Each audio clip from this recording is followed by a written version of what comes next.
Vamos hoje ao nosso tema de Equilíbrio Químico 1, em mais uma aula de Química. Equilíbrio químico pertence ao dia a dia de todos nós, mas não pertence ao conhecimento comum de todos nós. O aparente bom senso nos engana com frequência. Por isso, nós fizemos uma enquete na rua, onde a gente vai tentar perceber o que as pessoas entendem sobre um tema de equilíbrio, que são a evaporação e a condensação. Ok? Vamos ver a enquete. Como vocês viram, as pessoas não têm uma boa ideia de como funcionam os dois fenômenos, evaporação e condensação. Temos aqui dois copos inteiramente semelhantes aos que foram usados na enquete. A diferença é que um copo não tem tampa e o outro copo tem tampa. Repare, a evaporação ocorre identicamente nos dois. Nesse aqui a água evapora, nesse aqui a água evapora também. A água não sabe que tem uma tampa. Qual é a diferença deste, então? A diferença é que a tampa permite o fenômeno da condensação. A água evapora, moléculas de vapor d'água batem na tampa, obviamente por dentro, e retornam ao meio líquido, ocorrendo a condensação. A condensação, neste caso, não ocorre. Entenderam, então, como funcionam evaporação e condensação? Vamos agora analisar com mais detalhes o equilíbrio evaporação-condensação. Bem, pessoal, vamos então analisar um gráfico que vai permitir que a gente compreenda melhor o equilíbrio entre evaporação e condensação. Veja lá no gráfico. Você tem no eixo vertical velocidade, enquanto que no eixo horizontal você tem tempo. Repare só. Aqui eu tenho na linha vermelha velocidade de evaporação e na linha amarela eu tenho velocidade de condensação. Repare, por favor, a velocidade de evaporação ela permanece absolutamente constante. Não há motivo nenhum para que ela varie. Os fatores que fazem evaporar são basicamente temperatura, que permanece constante, e a superfície de contato, que também é a mesma.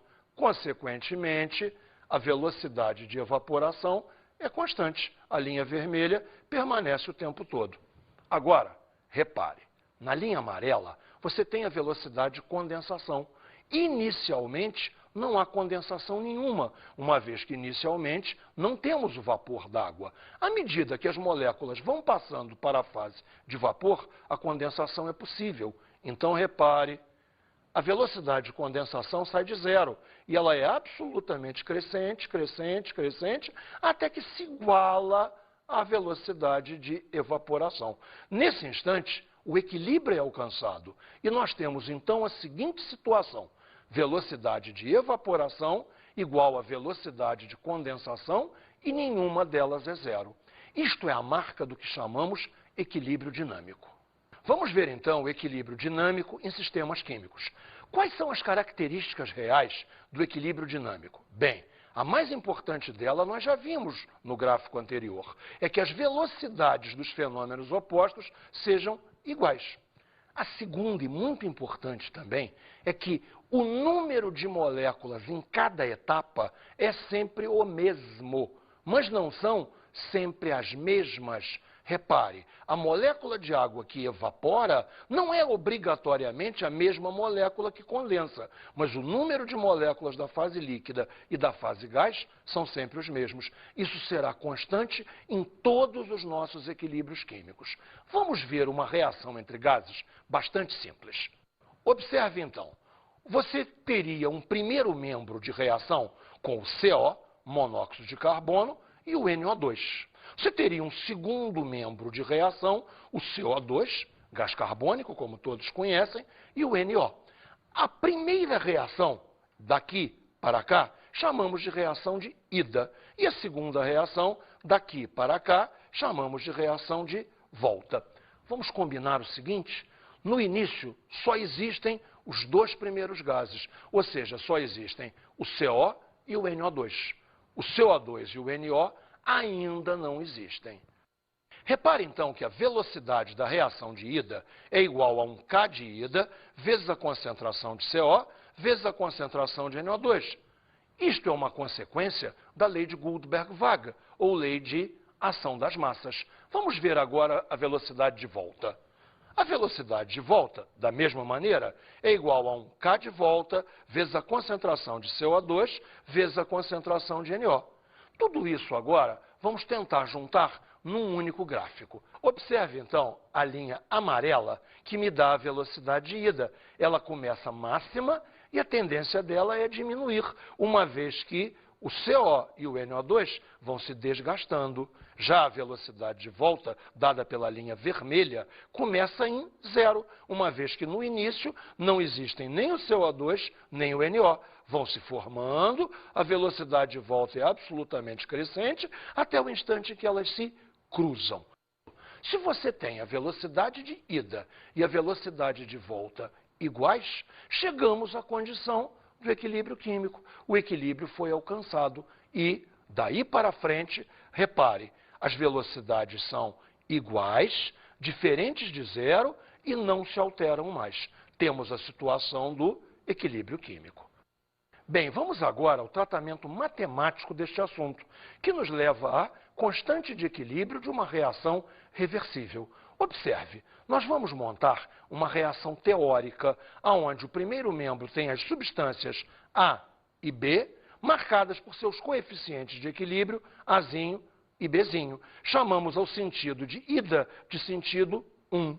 No segundo membro, nós temos as substâncias C e D, com seus coeficientes de equilíbrio, Czinho e Dzinho. Chamamos a reação de volta de reação 2.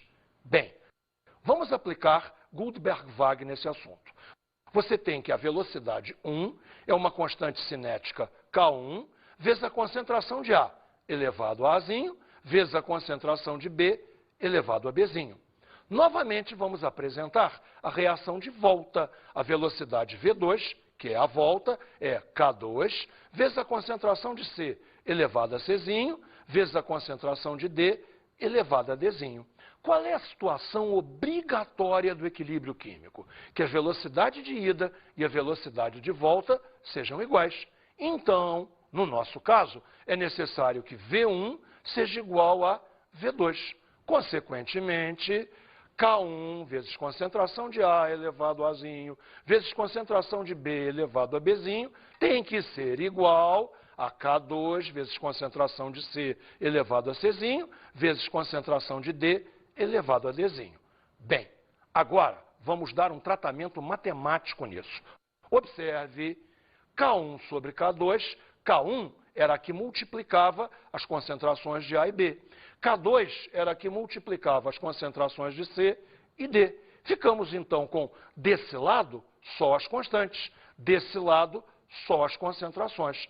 Vamos dar um nome especial a essa divisão de constantes. Repare, chamaremos de Kc.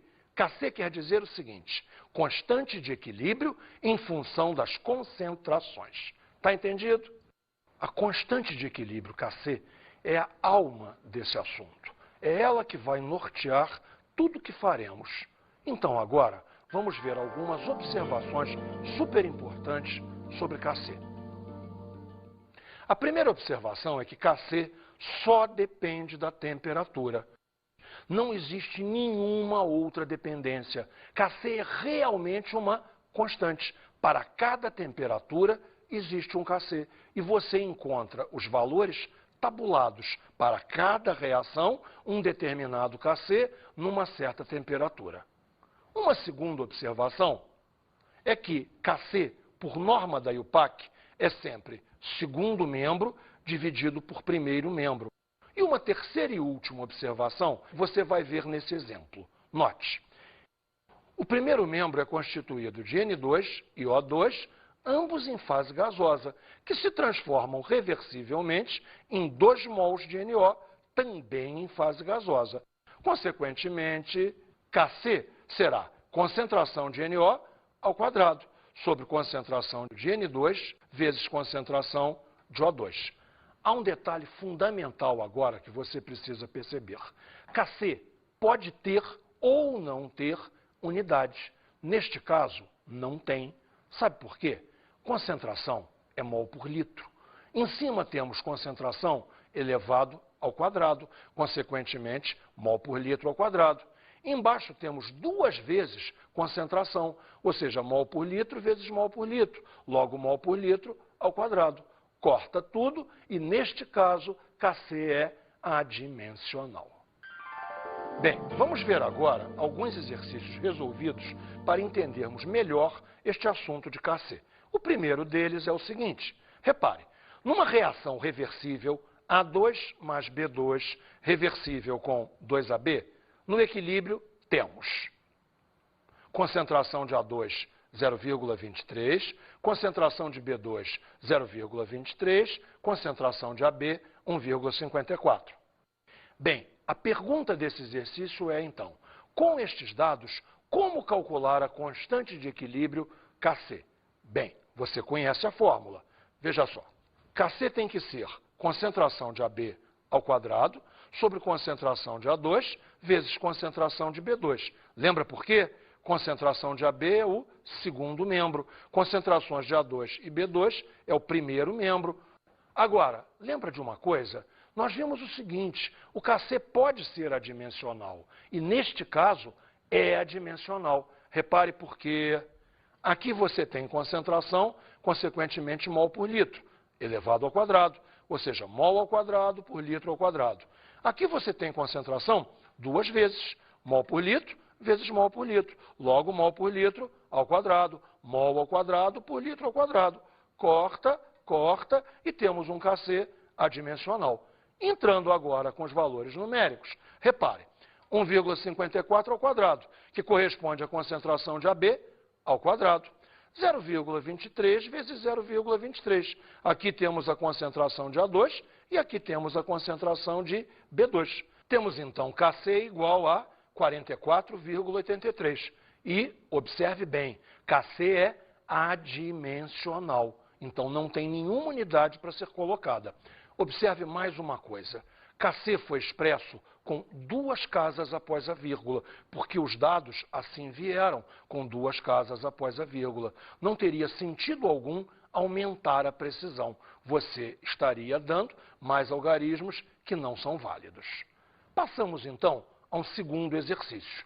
O segundo exercício é bastante mais complexo, eu vou requerer muito mais da sua atenção. Observe o exercício. 1 mol de um composto AB reage com 1 mol de um composto CD. Conforme a reação, AB mais CD, reversível, dando AD mais CB. Ok?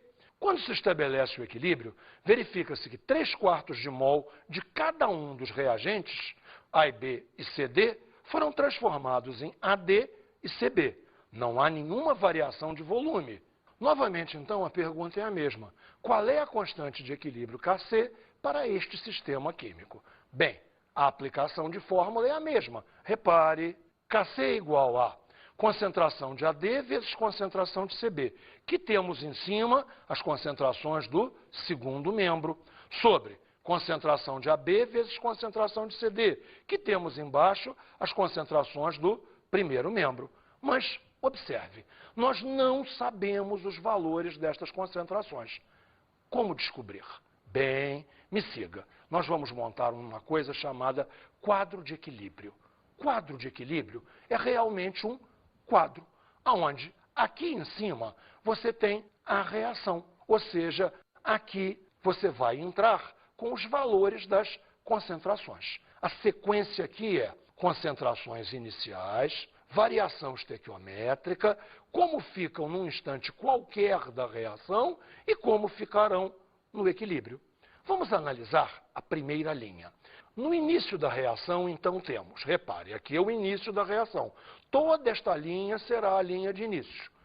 AB com 1 mol, CD com 1 mol. Agora, AD e CB ainda não existem. Consequentemente, 0 e 0 para cada um.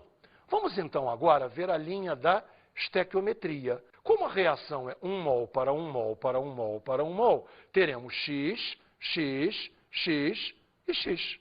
Ok? Isto é o que reage, isto é o que reage, isto é o que se forma, isto é o que se forma. Tá ok? Repare então que vamos agora para a linha do instante qualquer. Como é a situação do AB? Tínhamos 1 mol, reagiram X mols, sobraram 1 menos X mols. Para o CD, tínhamos 1 mol, reagiram X mols, sobraram 1 menos X mols. A situação do AD é completamente diferente. Nada tínhamos, formaram-se X mols, então temos X mols. Para o CB, a mesma coisa. Nada tínhamos inicialmente, formaram-se X mols, então agora temos X mols. Bem, o enunciado do exercício nos diz que 3/4 de mol, tanto de AB quanto de CD, se transformaram nos produtos. Então, repara, se nós tínhamos 1 mol e 3/4 de mol se transformaram, houve uma sobra de 1/4 de mol. Voltamos ao nosso quadro de equilíbrio, então. Para AB, temos 1/4 de mol. Para CD, temos 1/4 de mol também. Já AD e CB, os 3/4 de mol para cada um deles. Perfeito? Logo, no equilíbrio, temos 1/4 de mol de AB, 1/4 de mol de CD, 3/4 de mol de AD e 3/4 de mol de CD. Temos, então, agora as quantidades que precisávamos para calcular a constante Kc. Voltemos à nossa fórmula. Temos a nossa fórmula Kc igual a concentração de AD vezes concentração de CB sobre concentração de AB vezes concentração de CD. Aplicando os números, então, temos 3/4 vezes 3/4, 1/4 vezes 1/4. Todos esses quatros somem e a constante vale 9. Enfatizando por terceira e, espero eu, última vez. Observe que a constante Kc é adimensional.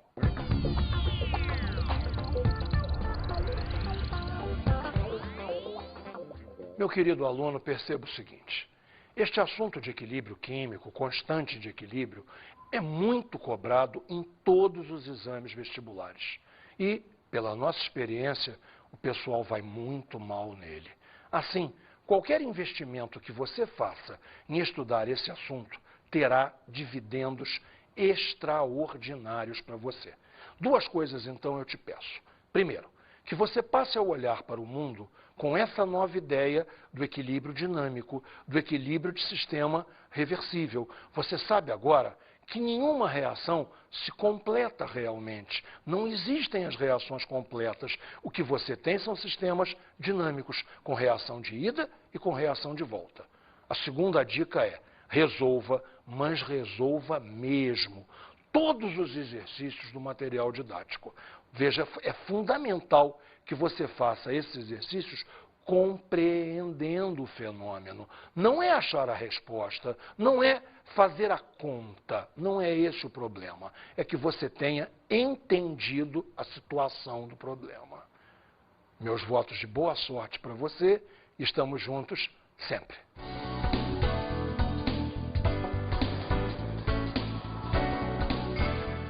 Na aula de hoje, iniciamos os estudos sobre o equilíbrio químico. Aprendemos o equilíbrio evaporação-condensação. Você lembra bem, no copo que não tem tampa, a evaporação existe, a condensação não. No copo que tem tampa, a evaporação existe. Claro que existe, mas a condensação também. Por isso é que o nível da água não se altera. Também vimos observações sobre Kc. As duas observações mais importantes são que o Kc é uma constante para cada temperatura.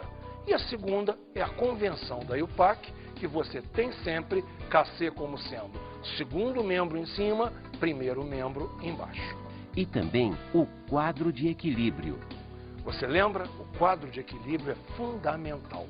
Você tem aqui a reação química, a linha do início, onde você coloca toda a situação inicial, a linha da estequiometria, que é dada pela reação, a linha do instante qualquer da reação, isso vale sempre, e, finalmente, os dados do problema quanto ao equilíbrio.